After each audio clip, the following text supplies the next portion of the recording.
Big boss house నుండి wild card ద్వారా వచ్చిన పోర్టుగాళ్ళు మాత్రమే మిగతా హౌస్మేట్స్ ని నామినేట్ చేయాల్సి ఉంటుంది. అలా మీరు ఇద్దరిద్దరు కంటెస్టెంట్స్ ని నామినేట్ చేసుకుంటూ ఎక్స్ గుర్తుని అయితే మొహం పైన గుద్దాల్సి ఉంటుందంటే చెప్పుకుంటూ రావడంతో హౌస్మేట్స్ అందరి కోసం అయితే కొత్తగా వచ్చిన వైల్డ్ కార్డ్ కంటెస్టెంట్స్ చూసిన ఎపిసోడ్స్ ప్రకారం నామినేట్ చేసుకుంటూ వచ్చారు.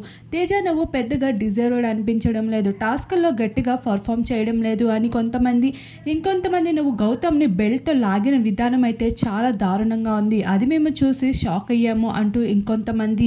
అలానే పోటీకి శుభశ్రీ, అమర్దీప్ వీరందరికీ గట్టి పోటీ ఇవ్వడానికి అయితే ఇప్పుడు మరో కంటెస్టెంట్స్ కొత్త వాళ్ళు చేరిపోయారని చెప్పుకోవచ్చు. ఇక్కడ నువ్వు చాలా సెల్ఫిష్గా గేమ్స్ ఆడుతున్నావు, నీకోసం మాత్రమే నువ్వు చూసుకుంటున్నావు అమర్ అంటూ నామినేట్ చేయగా, ఇక్కడ నా కోసమే వచ్చాను, నా ఆట నేను చూసుకోవడానికే వచ్చాను, మరి ఆట అంటేనే స్వార్థం కదా, మరి అందుకే నా స్వార్థం చూసుకుంటున్నాను అంటూ అమర్ కూడా అంతే ఘాటుగా సమాధానం చెప్తాడు.